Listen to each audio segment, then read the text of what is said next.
Hello, everybody. This is Talking Sports with Evan. It is Friday, May 6th, unusual time to do Talking Sports with Evan, but I'm here live today. Talk some Packers NFL draft. Did a live draft show last week. I want to say thank you for all those that took the time to watch and listen to the stream. Appreciate it. Liked it, love the support. Glad you're able to watch, even if it was just for a few minutes. Also want to thank Troy and Troy for coming on for a little bit. Troy is, for those that don't remember, him and I ran the Red Light Sports Network for a while with the Red Light Sports Ramble and other shows for a while. And it was great talking sports with him once again. Emlyn Thomas, who came on, I wasn't expecting him to be on for the full show, thinking maybe just a segment or two at about 7:30 ish, and then he ended up staying on for the full show.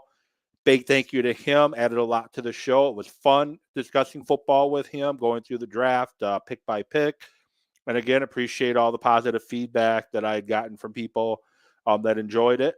And definitely something I need to do again. And I probably will do again. So I haven't had a chance to come on and do a show yet to recap my thoughts on the Packers draft, give my thoughts on what they did and my thoughts about it and the NFL draft as a whole. Have not had a chance to really break it down and give my thoughts on that. And I know some of you probably don't care. A lot of you probably don't even care about the draft in general. But I kind of want to give my thoughts on what the Packers did and what the teams in the NFL did overall as two. So I'm going to talk a lot about that in today's show. Give my thoughts on each pick and understand that it's way too soon, way too early to determine if grades were A's or F's or C's or whatever. Way too early to pass fail any of these picks. We don't know yet how most of these picks are going to go. We just know that there's 11 or 10 new Green Bay Packers, and I get to talk about them. So I'm excited for that. I'm going to give my thoughts on the Bucks and Celtics series so far. Tied at 1. Game 1 easily went the Bucks' way. Game 2 easily went Boston's way. So what needs to happen in Game 3? What's going to happen in Game 3? I'm going to give my thoughts. And the Milwaukee Brewers, red hot, scored a ton of runs most recently on this homestand. Hit the crap out of the ball against the Cubs. Pitched well except for game 3 of that series, but they took 2 out of 3. Then they sweep the not very good Cincinnati Reds. Again, the bats come alive and they dominate that series, getting double-digit runs 2 out of the 3 games. And they got double-digit runs in all 3 games, if that's correct. They just dominated the Cincinnati Reds. And I'm kind of going to talk about that and give my thoughts on some comments that I've been seeing on social, kind of downgrading what the Brewers have been doing thus far. I'm going to get into that a little bit as well. So if you want to comment, you can watch it, watching on Facebook, watching on Twitter, watching on YouTube, wherever you're watching. If you want to comment, you can comment in the comment section. You can comment on Twitter if you're watching it live on Twitter. That works too. But the first thing I want to get into, though, is the NFL draft. And I'm not a draft grade guy. I like kind of reading what other people think. I take grades with a grain of salt because, ultimately, you're not going to know. You're probably not going to know what this draft class is overall for at least a couple of seasons. Now, think back to 2020. Packers in the first round take quarterback Jordan Love. In the second round, they take A.J. Dillon. In the third round, they take Josiah DeGara. But later on in that draft, they took a guy by the name of John Runyon Jr., who has been very solid starting left guard for the Packers for the past couple years when Elton Jenkins have either been hurt or having to play other positions. So that was a great pick in that draft. A.J. Dillon, obviously great pick in that draft. Jordan Love, jury's still out, but hey, Rodgers is back to playing. I'm not saying it's because of that Rodgers is playing at an elite level again, but Rodgers is playing at an elite level with Jordan Love. So for me, at the time of the draft, 2020 draft didn't really seem like that great of a draft, but hindsight being 2020, I think the draft's done pretty well for Green Bay. the main focus, the main areas I wanted to see the Packers address in this year's draft is the wide receiver position, obviously. Without Devante Adams, without Marquez Valdez-Scantling, with Akimini St. Brown leaving, you lost three guys in your wide receiving core that played significant snaps. EQ, obviously, later on in the year. MVS, when healthy, played a lot of snaps, and Devante Adams was your best receiver in football. So you lost a lot in that receiver room, and you had to improve it, and you had to get better. That was one thing I wanted to see coming out of the 2022 NFL draft. Offensive line, you need some depth. You lost Lucas Patrick. Yeah, Lucas Patrick wasn't the best, but he did the job well, and you could pretty much plug Lucas Patrick in any of the five positions, well, any of the interior positions, either guard or tackle spot, and you knew you had somebody in there that was going to bust his ass to try to do his job. But without him and without Billy Turner, you lack some depth in the offensive line. Then you have the question mark on Bakhtiari, and by all intents and purposes, it sounds like Bakhtiari will be back in 2022, fully healthy, after a year of which his knee kept getting fluids in it. You expect him to be back in 2022. Elton Jenkins, you don't know when you're getting back. And the other thing you have to worry about is Elton Jenkins is a free agent at the end of 2022, and you don't have him signed to an extension yet. So you also have to think for the future at that position. Plus, maybe he's your right tackle, so you need more interior help. Rice Newman struggled at times in 2022, hence why he didn't play in the playoff game. And Josh Myers was injured most of this year. So you need some depth, you need some talent in that offensive line. The other areas I wanted to see them address was tight end. They didn't address tight end in the draft at all.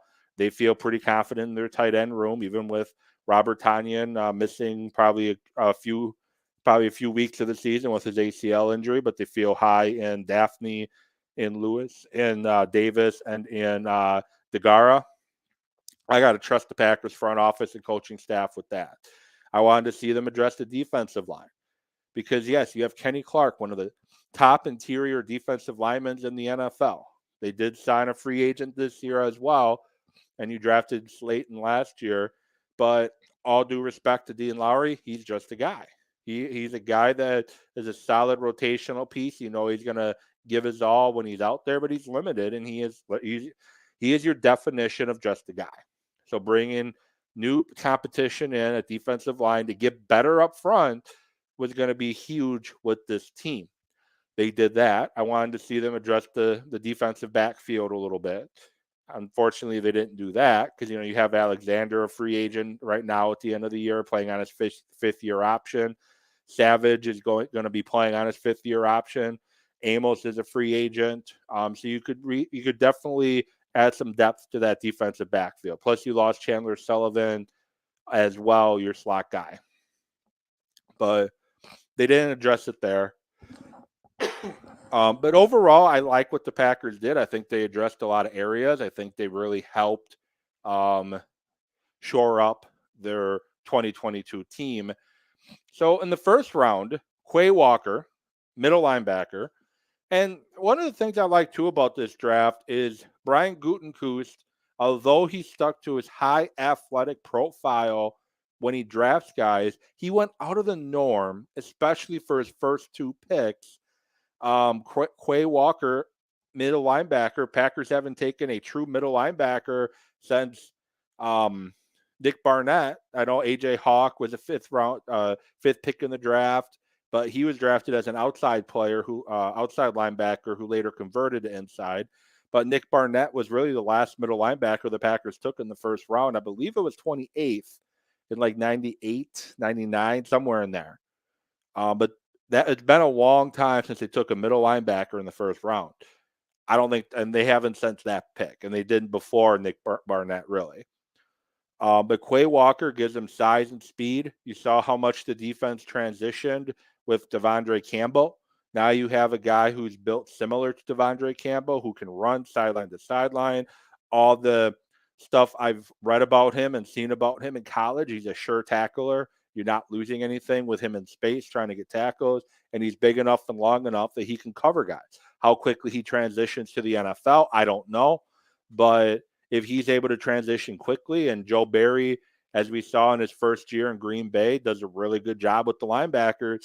They have potential to really improve that front seven with Quay Walker being added to the mix. And he looks the part. He looks the part of a football player. A lot of times the Packers take athletes and try to mold them into a football player. This guy's already molded into a football player who happens to be a freak athlete. And I like this pick. But that was one uncharacteristic draft pick that Brian Gutekunst normally does. He normally doesn't take an off-ball linebacker or even a middle linebacker at that with the first pick in his draft. Devante Wyatt, another uncharacteristic pick of Goot for a couple reasons. First of all, they haven't taken a defensive lineman in the first round since Kenny Clark. Before that, it was B.J. Raji. Before that, it was Justin Harrell. Either way, they don't take defensive linemen in the first round. They also don't take older prospects. And Wyatt turned 24 in March. So two things the Packers never do, and they did. And Wyatt is a guy who's a big 300-pounder, can play edge, not edge, but he could play 5-tech as a defensive end. He can play in the nose. He can line him up next to Kenny Clark when they go 2 down linemen. And he's a guy that has a high motor, and his motor goes at all times. And he's a guy that's going to disrupt the middle of the field. And that's what the Packers need. Outside of Kenny Clark, they don't have anybody that can disrupt the middle. So now you have Wyatt and you have Kenny Clark, guys that can penetrate and pass rush and get into the backfield. You got Slayton, who can be your run stuffer. So good move there. Another uncharacteristic move, the Packers traded up in the second round to get to 34 and take Christian Watson. And I like the Christian Watson draft pick. I like him. He's big, he's physical, he's fast, he's athletic. I think his drop rate is a little magnified for the fact that his team doesn't throw the ball very often, so he didn't get a lot of the targets that other players got.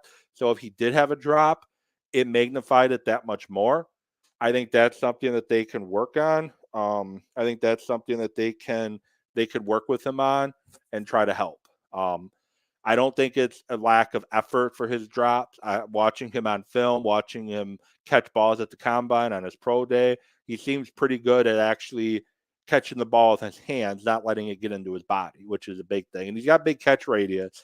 And he's a guy that can return kicks. He can return punts. He basically did it all at North Dakota State. And he's willing to block. And that's key for the Matt LaFleur offense. He wants guys that are willing to block. Devante was a willing blocker and really good at it. Lazard was a willing blocker and really good at it. St. Brown, Cobb, all those, Valdez-Scantling, all of those guys were willing blockers. And that's where Christian Watson is. And he's a guy that's going to get a lot of, if he can quickly get the playbook and get the nuances of this offense, he's a guy that could see a lot of targets pretty quickly, because the wide receiver room before this draft pick was Amari Rodgers, Randall Cobb, Sammy Watkins, Alan Lazard. And yeah, you had Winfrey and, whatever as well. But they basically, those are your top 4. Watson will probably compete for a top 3 position fairly quickly. And I think they're also expecting your Amari Rodgers, who, yes, he looked lost at times in his rookie year, but it was his rookie year, and wide receivers can be slow transitioning to the NFL. But I think they expect a big boost in Amari Rodgers. Plus you have now Christian Watson, athleticism too, who can be a bit of a gadget guy. Sean Ryan, offensive tackle at UCLA, very good pass blocker. And he looks like he could be a very good run blocker too. I've seen people compare him to Josh Sitton, the guy that played tackle in college, going to flip inside to guard in the NFL. He has a big body, 321 pounds. He's got big hands, 11 and 1/8 size hands. And I know hands were talked about a lot when it came to Kenny Pickens, the only quarterback taken in the first round. But I think he is a guy that has good hands, big hands, and he's a guy that can overpower defensive linemen. And I think he can probably potentially compete right away for one of the two guard spots. And he can also potentially play some right tackle if they need him to. And maybe he'll get a chance to win the right tackle spot early on in the season, and we'll see what happens. Romeo Dubs from Nevada, 6'1", 201, deep threat. He needs to get more polished. He needs to, get more adept at running the full route tree. Did a lot of just go deep type of stuff in college, 4-year starting experience, and he's got a lot of speed, and he could definitely take you over the top. He's not as big as Valdez-Scantling. He's not as big as Christian Watson, but he's a guy that could take the top off the defense. And LaFleur talked about he wanted guys in his wide receiver room that had speed. So you got Christian Watson has a lot of speed, and Dubs has a lot of speed. And he had a really good quarterback at Nevada in Carson Strong, and he definitely makes a lot of big plays in the passing game, and he could do it as a rookie. Oh, and he can also return punts and kickoffs potentially as well. Another special teams potential, diamond in the rough on special teams. Zach Tom, 2 first-name guy from Wake Forest. He's played tackle in left tackle and center in college. They don't have a backup center right now, and Myers was hurt most of last year with losing Lucas Patrick.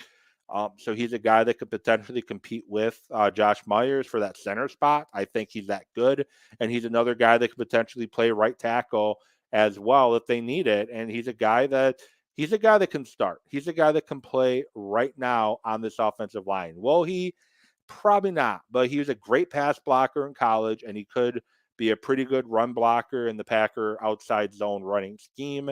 That was a great pick. Edge rusher is a position I wanted them to address more. They drafted Kingsley Engelbar. He's not really a fast guy. He's more of a power guy. He has some good depth. He's a guy that has violent hands, good explosiveness. He's a guy that can definitely contribute. He's probably better than what they have behind Preston and Rashawn Gary right now anyway. He's probably potentially better than what they have currently, which wasn't much. He's going to compete with the other edge guys besides Preston Smith and Gary and try to earn some playing time as a rookie. Will he? I don't know. Hopefully they have better luck with him than you did the other player they drafted with the name of Kingsley, who just got released by another team. Then they took Tariq Carpenter. He played safety in college, but he transitions to inside linebacker in the NFL, and he's a guy that can dominate on special teams. I think this is a special teams pick, 6'3", 230. I think this is a special teams pick, but a guy that could see some action in your nickel and dime packages as well, kind of as a hybrid guy. When you go one linebacker on the field and you add another D-back, he's a guy they could add as of more speed and versatility potentially there. Again, though, he's mostly probably a special teams guy. Jonathan Ford, 6'5", 330, massive player, started 30 games at Miami. He can potentially bring something useful to the run defense. Him and Slayton are going to be big bodies up front. If they go a 4-man front, put Slayton and Ford next to each other with Raji and Walker outside, that's a pretty big defensive line, and good luck blocking them. You lose a lot in pass rushing potentially with Ford out there and Slayton, who hasn't really shown much as a pass rusher yet. But that's 2 big bodies you put in that middle. I'm sure the middle linebackers would love that, playing behind him and Slayton. Rasheed Walker. Walker's a head scratcher. He started 32 games at left tackle for Penn State. Big body. His body's type is a tackle. He definitely probably should have been drafted in the 2nd, 3rd, or 4th round. But for some reason, he fell to the 7th round, and the Packers scooped him up. I like what the Packers could potentially unlock here. Adam Stenovich, the offensive coordinator, and Lucas Butkus, now the head offensive line coach. they can really unlock something here. And he's a guy, if you can harness his talent and get him more consistent and correct his techniques, he could legitimately compete for a right tackle job. And I know we don't see rookies compete for starting jobs very often, especially in Green Bay, but he could be a diamond in the rough guy you get in the 7th round that ends up completely overplaying his value. Think of Mark Tauscher. You drafted Mark Tauscher in the 7th round, and he ended up being a 10-year starter for you at right tackle. He's in the Packer Hall of Fame. This is the value you could get with this guy if he stays healthy and he works on the technique. And then the final 7th round pick, Sammy Torre, is basically, if he makes the team, is going to be a special teams body. He's going to be a gunner. He's going to be a returner. He's not going to probably be a lot of playing wide receiver right away, if at all. But he's a guy with his body size and his type and his speed is probably going to do a lot on special teams if he can make the roster. He's a fringe roster guy. Probably never going to be a lock on the roster, but he's a guy, if he puts the effort in, he can. Again, this is a special teams move for Torre. That's why they took him from Nebraska. He's a special teams guy. He can be, as I mentioned, returner or a gunner on coverage. He can definitely help there. So you look at what the Packers did in the draft. I like what they did. They got guys that can start immediately up front in the 1st round.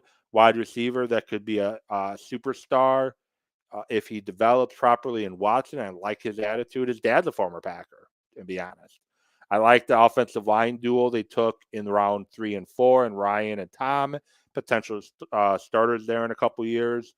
Dubs is a guy that can be a special teams asset and potentially get some big plays for you down the field. Ford's body in the middle. Walker could be a starter for you. Maybe not. I don't know.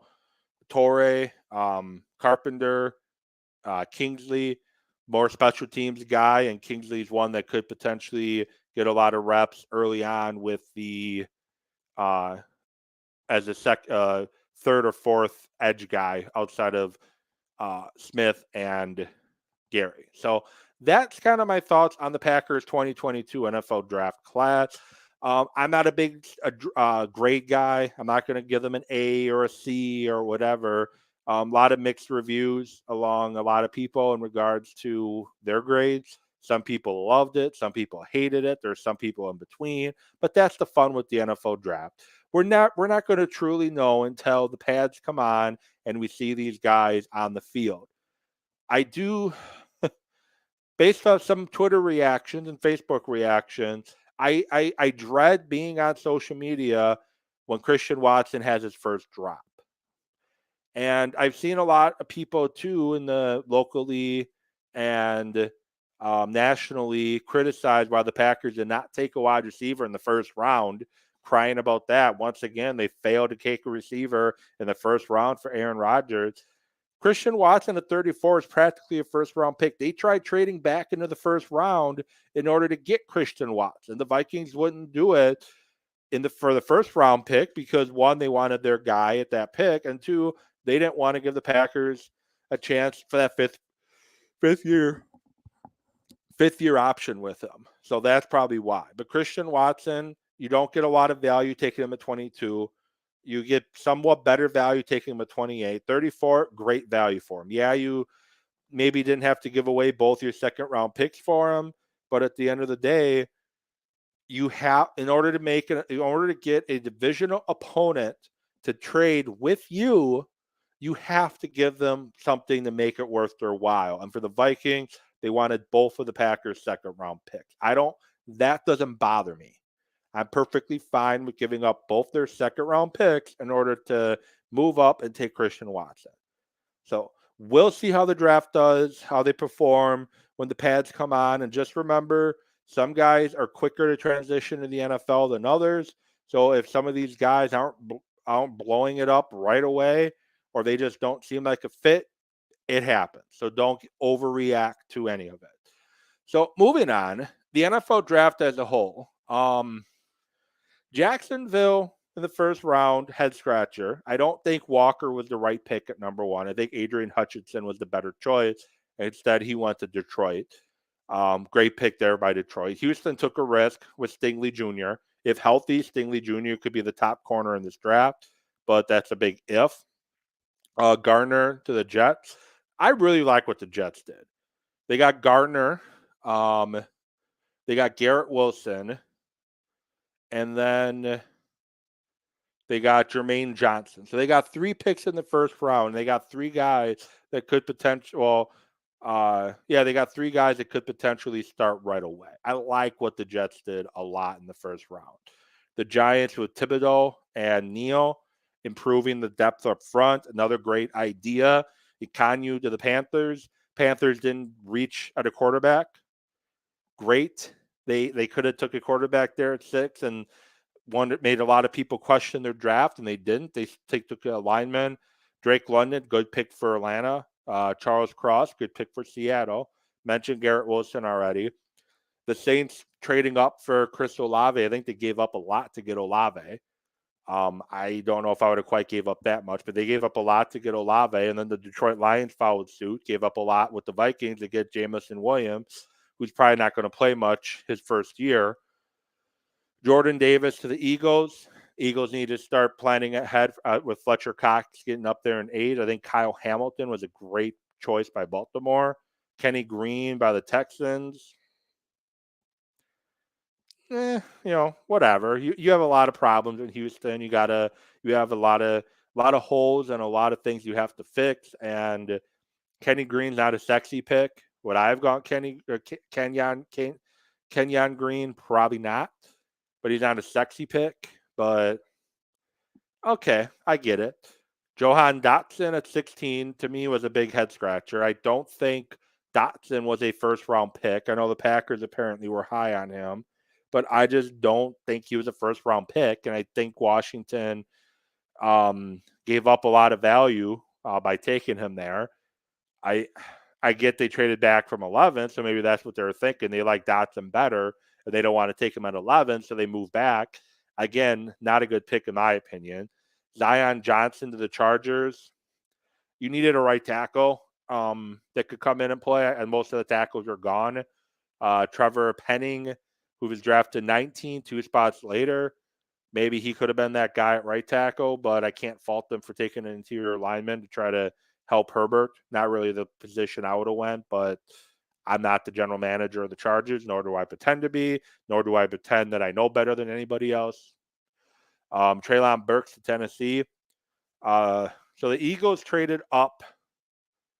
Well, the Eagles traded with the Titans to get A.J. Brown, and in the pick they got from the Eagles, they took Treylon Burks, who, if Treylon Burks transitions to the NFL, you kind of got a cheaper version of A.J. Brown, a big physical receiver that you can force feed the ball to, and he's going to make things happen when the ball gets in his hands.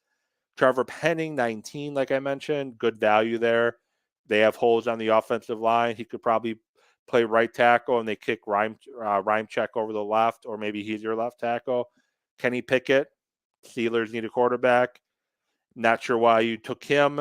I know he's a more pro-ready guy and the hometown guy, and you can market that, but I just don't really understand Kenny Pickett. I'm not a big Kenny Pickett guy. Trent McDuffie at 21. Thank you, Chiefs, for trading with Kansas City there, because New England probably would have took Walker at 22 at 21 if they didn't trade. So thank you, Chiefs, for trading up. Packers with McDuffie helps them on the outside. They need corner help. Good for them. Quay Walker, Packers pick. I already talked about that earlier in the show. Elam with Buffalo. Buffalo is a team that doesn't have a lot of holes. They don't have a lot of issues. They could be better at running back, but there's no running back in the first round worth taking there. They don't need any wide receivers. There's really not a wide receiver there worth taking at 23 anyways. Go with the corner, shore up the defense. You're going in, you have to get by Cincinnati and Kansas City and Denver and Los Angeles Chargers, all teams with very dangerous wide receivers. You have to get through those teams to potentially get to the Super Bowl. So good thinking. Tyler Smith from Tulsa goes to Dallas. Dallas always makes a pick that makes you shake your head. They did it with Zach Martin years ago. Martin ended up being a very solid player for Dallas. Tyler Smith, head scratcher. He may end up becoming a solid player. Baltimore, Tyler Lindenbaum. They need linemen. Good choice there. Delvin Lloyd to Jacksonville. So as much as Jacksonville's first round pick made you scratch your head, they jumped back into the first round and took Delvin Lloyd, which is a really good pick for Jacksonville. If you ask me, Devante Wyatt to Green Bay, I talked about already. The Belichick trying to show he's the smartest man in the room, trades back up to 29. Well, actually, sorry, he was at 29. I got them in Tampa Bay confused for a minute. But anyway, he drops back to 29. He takes Cole Strange, a guard from Tennessee, Chattanooga. Yes, the Patriots need help at guard, but was Cole Strange really the guy worth taking at 29 in the first round? I don't know. Most places said he still would have been around when the Patriots had their second round pick, so maybe they reached a ton there. But Belichick always wants to act like he's the smartest man in the room, and typically he proves to be. Most people didn't think Max Jones was going to be a good choice at quarterback in the draft. They didn't. I was one of them. I didn't think he was going to transition well to the NBA. I mean the NFL. I didn't think he was going to transition well to the NFL, and he's obviously currently proving me wrong after his rookie year. But that was only his rookie year, so we'll see if he can continue to develop. But Belichick, again, trying to be the smartest man in the room, takes Cole Strange. George Karlaftis, edge from Purdue, goes to Kansas City at 30. Got to be able to rush the passer in this league. Kansas City struggled at it lately. Not a bad choice there. Daxton Hill to Cincinnati. They addressed the offensive line needs quite a bit in the offseason. Go ahead and draft a backside defender, and you got burned by the Rams in the Super Bowl. Try to shore up that back half of the defense a little bit for another run. And the Vikings taking Louis Shine out of safety out of Georgia at 32. Good value pick there for the Vikings. I can't complain there. Again, some head scratches there, some not. We'll see how this pans out in the 2022 season and moving forward. Want to jump to the Brewers really quick. The Brewers currently sitting at 18-8. They're currently up 2-0 currently against the Atlanta Braves. And I'm excited about what I'm seeing with the Milwaukee Brewers. Christian Yelich in this past week, as the last 7 days, has been playing outstanding baseball, getting base hits, home runs, driving the ball deep, hitting it hard. They're falling for base hits. Yelich, another 3-hit game yesterday. Yelich looks like he is starting to come around a little bit. I know the strikeout numbers are still up there, but whatever is wrong with Yelich, it looks like it's starting to come back a little bit. I'm not saying Yelich is back, but it looks like he's starting to come around a little bit. And a couple weeks ago, I was ready. I mean, he was the only guy that did not get a base hit in one of their wins, and he looked completely lost. I was ready to write him off because it just doesn't look like he has anything left. But he's starting to come around now, and I'm happy to see that. The pitching has been outstanding. Rowdy Tellez has been hitting the ball hard. Another RBI double today. Home run yesterday. Home run the day before. I think 2 home runs the day before. Rowdy Tellez is playing great baseball right now. Colton Wong's heating up. Willie Adames is really heating up. And the Brewers are playing really well. And I understand it's the Cincinnati Reds and the Chicago Cubs that you're playing, but it still counts as wins. And baseball is a sport that it's all about being hot. And the Brewers are playing hot right now. And you get guys hot going into a series against Atlanta and then Tampa Bay, you're really going to help yourself. And it's great to see the Brewers bats coming alive after the first week or so of the season. It looked like they were completely lost at the plate. They're really starting to come around. But the thing you got to remember, I'm not trying to be the smartest man in the room, though I know one of my my friends likes to think I am, which I'm not. And if you can figure out what I said there, good for you. But I'm not the smartest man in the room. I don't pretend to be the smartest man in the room. I have no inside information. I am a know nothing fan that watches the games and then that's it. There is probably 100,000 million people that know a lot more than me, and I like to give my opinion on it, and I'm probably wrong about 100 times out of 100, but I don't care. But anyways, baseball is a sport that you don't get too highs on the highs, don't get too lows on the lows, and you just enjoy the ride. If you get overly excited after every big play, you're going to be exhausted. If you get pissed off and screaming and yelling and stomping your feet and wanting everybody fired after every rush stretch, bench this guy, he hasn't had a base hit in 3 appearances, you're going to get really tired. Baseball is a sport, you just got to enjoy the ride. Brewers right now sit at 18-8. If they win today, they're 19-8. They win tomorrow, they're 20-8. And they just got to build wins and wins and win series. Ultimately, that's what they got to do. Don't worry about getting sweeps all the time. Just win your series, win your division games. When you play a divisional opponent, win those games.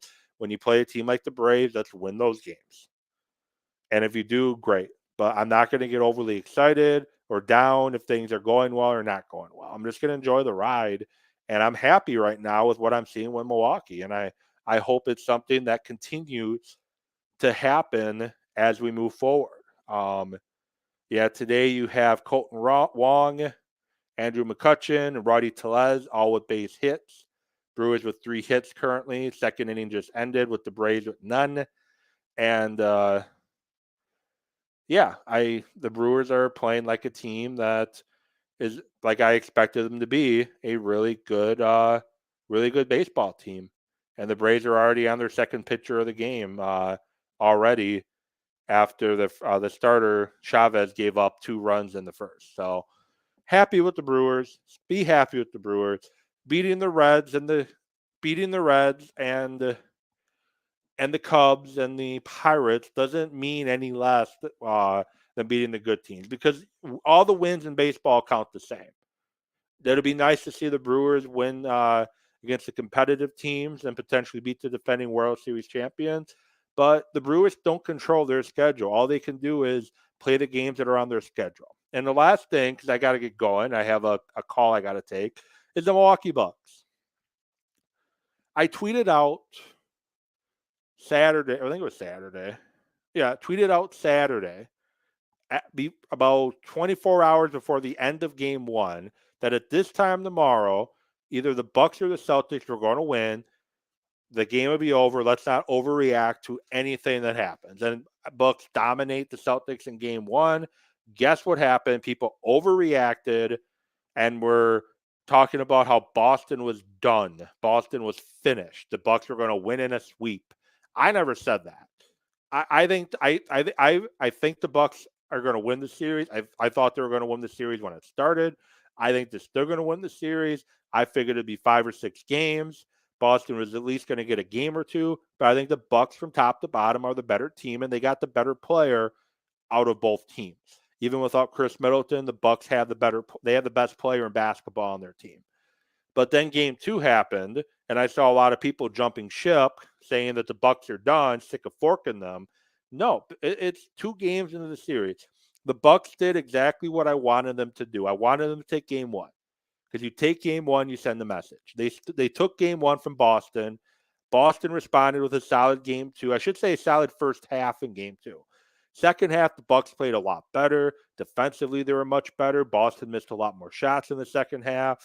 Offensively is where the Bucks struggled. And tip your hat to Boston. They've done a good job of neutralizing Giannis right now. They're frustrating him. Giannis kind of took control in the second half of game 2, and we'll see if it carries over into game 3. But I still think the Bucks are the better team, and I think the Bucks are going to win. I again, the NBA playoffs are another thing. Is you don't get too high, don't get too low. Just enjoy the games as they have, and as they happen. I'm going to cheer the Bucks on tomorrow. I'm going to cheer the Bucks on Monday. I'm going to cheer the Bucks on Wednesday. I'm going to cheer them on as long as they're playing basketball, and I'm still going to be a Bucks fan, even if they are done playing basketball sooner than I want them to be. But the Bucks are the better team. Game 1 didn't prove anything or disprove anything. Game 2 didn't prove anything or disprove anything. I think the Bucks are the better team, and I think we're going to see a much more focused Giannis in this game, and I think Giannis is going to put up a 40 spot, and the Bucks are going to win this game by at least 10. So in game 3 tomorrow. That's my thought. So with that, thank you so much for watching, for listening, for however you're accessing Talking Sports with Evan here today. I appreciate you all, and I will get back with you all later next week, hopefully talking about at least 2, if not 3 more Bucks victories. And with that, we will talk to you all later. Have a good weekend, everybody.